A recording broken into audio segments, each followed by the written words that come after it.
Bien le bonjour à toi et bienvenue sur cette troisième vidéo pour S-Performance Training consacrée aux lipides. Les lipides, comme pour les protéines dans la dernière vidéo, sont constitués d'unités que l'on appellera acides gras. Il y a différentes catégories d'acides gras. On aura les acides gras polyinsaturés, les monoinsaturés et les acides gras saturés. Les lipides au sein de ton corps, ils vont avoir des rôles plus ou moins variés. Ils vont notamment avoir un impact important au niveau énergétique, au niveau structurel et fonctionnel, au niveau de la membrane des cellules, au niveau de la génétique aussi, on ne va pas s'attarder là-dessus. Comme d'habitude, dans ces vidéos à but introductif, on va se concentrer sur le sport. Les lipides dans ton corps seront en grande partie consommés durant des efforts longs, de ce fait plus spécifiques au sport d'endurance du coup. A savoir que c'est le macronutriment, parmi les protéines, glucides et lipides, qui te fournira le plus d'énergie, environ 9 calories par gramme de lipides dégradés dans ton corps. En ce qui concerne les sportifs et la consommation en lipides, comme tu l'as compris, en fonction de l'effort et de la durée de cet effort, il va falloir augmenter ta part en lipides dans ton assiette.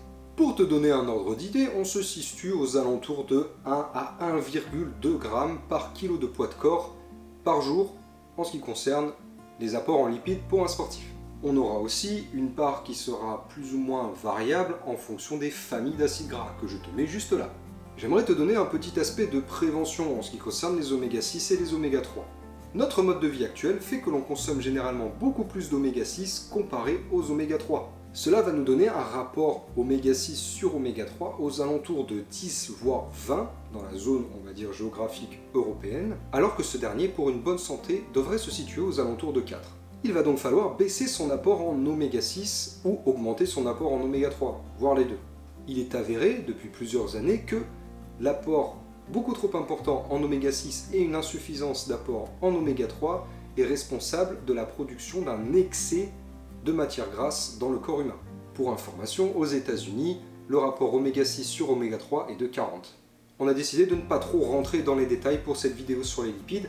Du coup, si tu as la moindre question, s'il y a des aspects un peu flous ou s'il y a des éléments sur lesquels tu aurais aimé avoir des réponses et que l'on n'a pas abordé, n'hésite pas à nous en parler dans l'espace commentaire, on te répondra dès que possible.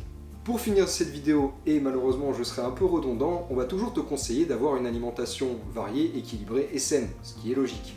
Vis-à-vis des éléments que l'on a abordés à la fin de cette vidéo, je vais te donner quelques petites astuces pour avoir un apport supplémentaire en oméga 3 dans ton alimentation. Ce sera le petit côté préventif. Tu trouveras donc en fin de vidéo un tableau récapitulatif des ingrédients et des aliments qui vont te permettre d'enrichir ton alimentation en oméga 3. J'espère que ce contenu t'aura plu. En attendant la prochaine vidéo, prends soin de toi, bon entraînement et à bientôt.